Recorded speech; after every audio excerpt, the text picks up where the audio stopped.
Assalamualaikum warahmatullahi wabarakatuh. Saya Etika Selandri NIM 19441743 dari kelas akuntansi S16C ingin menjelaskan analisis laporan keuangan pada perbankan pada BRI pada tahun 2020-2021. Baik, di sini saya akan menjelaskan rasio analisis keuangan perbankan ada 5. Yang pertama, rasio permodalan. Yang kedua, rasio likuiditas. Yang ketiga, rasio rentabilitas. Yang keempat, rasio resiko usaha. Yang kelima, rasio efisiensi usaha. Di sini yang pertama ada aspek permodalan, yaitu terdapat primary ratio yang merupakan kemampuan untuk mengukur permodalan bank dalam menyanggah aset akibat berbagai kerugian yang tidak dapat dihindari. Di sini terdapat rumusnya equity per total aset kali 100%. Pada tahun 2020 di sini terdapat nominal yaitu 199.911.376.000 dibagi 1.511.804.628 rupiah kali 100% dengan hasil 13,22%. Terdapat lagi pada tahun 2021 yaitu 291.786.804 rupiah dibagi 1.697.734 rupiah kali 100% dengan hasil 17,38%. Berdasarkan analisis dari perhitungan primary ratio, pada tahun 2020 menghasilkan data sebesar 13,22%, sedangkan pada tahun 2021 sebesar 17,38%. Dari hasil ini dapat dikatakan bahwa primary ratio mengalami kenaikan. Kenaikan ini disebabkan oleh meningkatnya ekuitas dan total aset yang cukup signifikan. Kenaikan tersebut masih memenuhi standar dari BI minimum yaitu 3-6%. Semakin tinggi presentasinya akan semakin sehat juga tingkat rasio permodalan. Baik, pada aspek permodalan yang kedua ada capital ratio 1, yaitu capital ratio 1 atau CR1 merupakan kemampuan untuk mengukur permodalan bank dalam menyanggah sejumlah pinjaman pada nasabah. Terdapat rumus yaitu equity dibagi total loan kali 100%. Pada tahun 2020 terdapat jumlah yaitu 199.911.376 rupiah dibagi 834.293.205 rupiah kali 100% yaitu dengan jumlah 23,96 pada tahun 2021 yaitu sebesar 291.786.804 rupiah dibagi 909.582.789 rupiah kali 100% yaitu dengan hasil 32,07%. Berdasarkan pada analisis capital ratio atau CR1 yaitu perhitungan capital ratio 1 pada tahun 2020 sebesar 23,96% dan pada tahun 2021 sebesar 32,07%. Semakin tinggi persentase CR1 maka bisa dikatakan baik tingkat rasio permodalannya. Yang kedua ada aspek likuiditas yaitu di sini terdapat quick ratio. Quick ratio merupakan kemampuan bank untuk membayar kembali kewajiban kepada para deposan dengan sejumlah cash aset yang dimiliki. Dengan rumus cash aset dibagi total deposit kali 100%. Pada tahun 2020 tercatat yaitu 1.511.804.628 rupiah dibagi 1.278.348.276 rupiah kali 100% sama dengan 118,26%. Di sini juga terdapat pada tahun 2021 dengan nominal yaitu 1.678.097.734 rupiah dibagi 1.386.310 juta 930.000 kali 100% yaitu dengan hasil 121,04%. Analisis pada quick ratio yaitu berdasarkan perhitungan quick ratio yang telah dilakukan oleh BRI terjadi kenaikan dari 118,26% pada tahun 2020 sedangkan pada tahun 2021 sebesar 121,04%. Maka dapat dilihat adanya perkembangan kemampuan bank terhadap pembayaran kewajiban jangka pendek dengan aset yang dimiliki terhadap nasabah.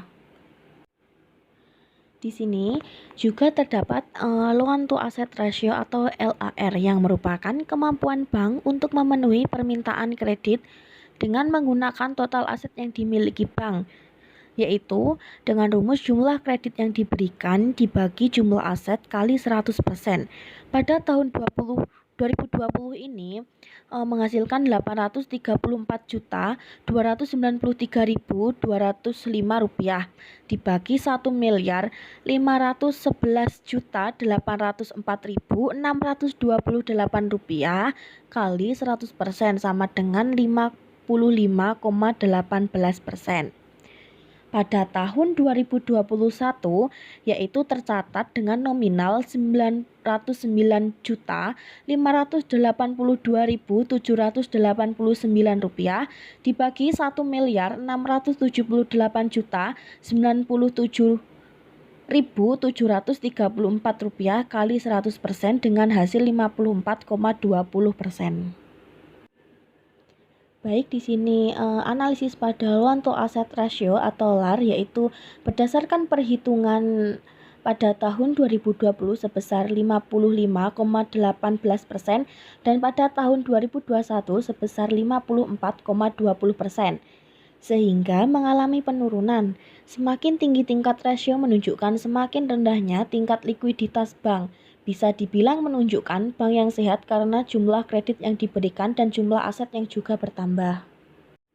Yang ketiga ada aspek rentabilitas, yaitu terdapat return on asset atau ROE, yaitu merupakan kemampuan manajemen bank dalam memperoleh keuntungan secara keseluruhan dengan rumus laba sebelum pajak dibagi total aset kali 100%. Pada tahun 2020 terdapat nominal yaitu 26.724.846 rupiah dibagi 1.511.804.628 rupiah kali 100% yaitu dengan hasil 1,76%. Pada tahun 2021 yaitu terdapat nominal 38.591.374 rupiah dibagi 1.678.097 juta 734 rupiah kali 100% yaitu 2,29%. Berdasarkan analisis dari ROE yaitu pada BRI pada tahun 2020 sebesar 1,76% dan pada tahun 2021 sebesar 2,29%, sehingga mengalami kenaikan. Hal ini menunjukkan bahwa suatu bank memperoleh keuntungan yang tinggi dan semakin baik juga dalam penggunaan aset banknya. Terdapat juga pada ROE yaitu return on equity yang merupakan kemampuan bank dalam memperoleh keuntungan bersih melalui penggunaan modal sendiri. Dengan rumus laba bersih setelah pajak dibagi total modal kali 100%. Pada tahun 2020 ini terdapat pada nominal 21.757.779 rupiah dibagi 199.911.376 rupiah kali 100% yaitu dengan hasil 10,88%. pada tahun 2021 yaitu sebesar Rp30.399.354 dibagi Rp299.786.804 kali 100% yaitu dengan hasil 10,39%.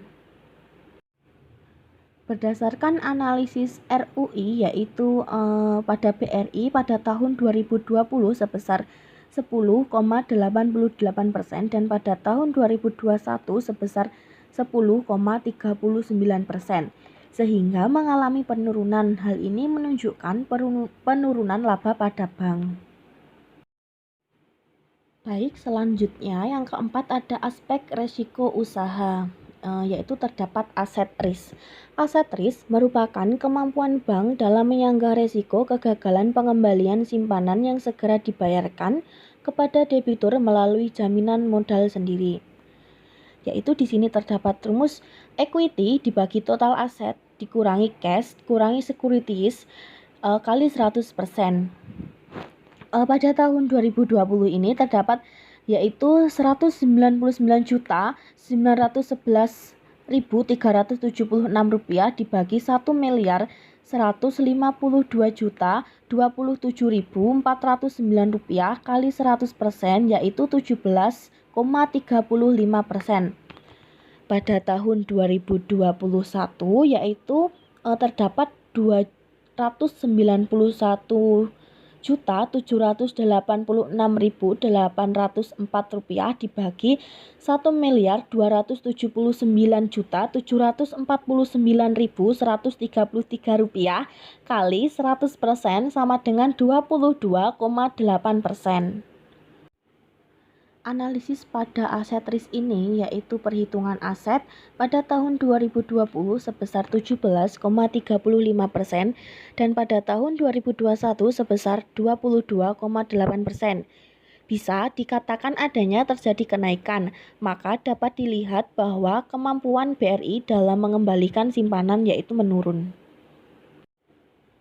Baik, selanjutnya yang kedua ada liquidity risk. Yaitu liquidity risk merupakan kemampuan bank dalam menyanggah resiko kemungkinan kegagalan memenuhi kewajiban kepada para deposan.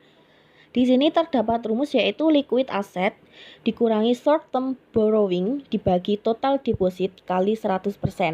Pada tahun 2020 ini terdapat nominal yaitu Rp81.692.533 dikurangi Rp51.530.969 dibagi Rp1.247.348.276 kali 100% yaitu dengan hasil 2,51%.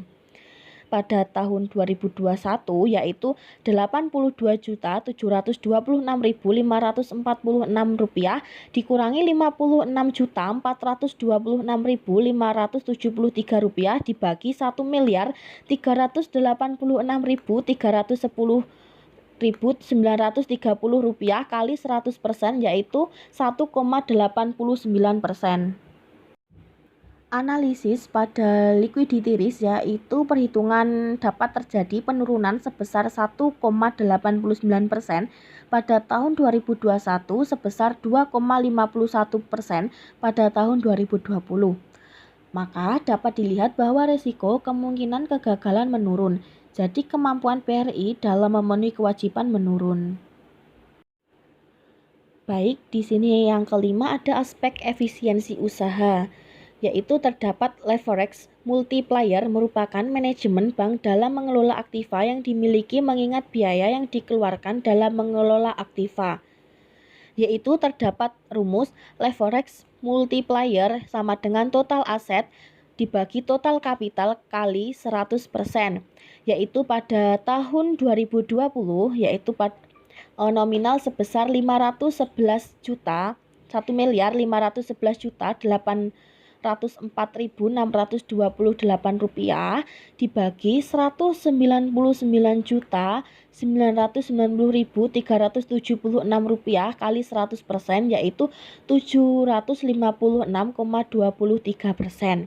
pada tahun 2021 dengan nominal Rp1.988.977.734 dibagi Rp291.786.804 kali 100% yaitu dengan hasil 575,11%. Berdasarkan analisis dari leverage multiplier yaitu mengalami penurunan pada tahun 2020 sebesar 756,23%,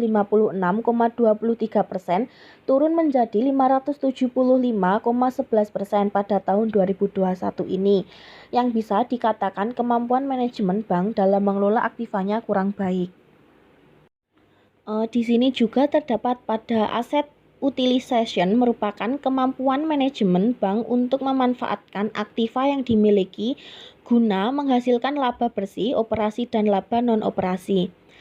Yaitu rumusnya aset utilization sama dengan operating income plus non-operating income max dibagi total aset kali 100%. Pada tahun 2020 terdapat yaitu nominalnya Rp149.964.143 ditambah Rp49.318 dibagi Rp1.1miliar511.804.628 kali 100% yaitu mendapatkan 9,91%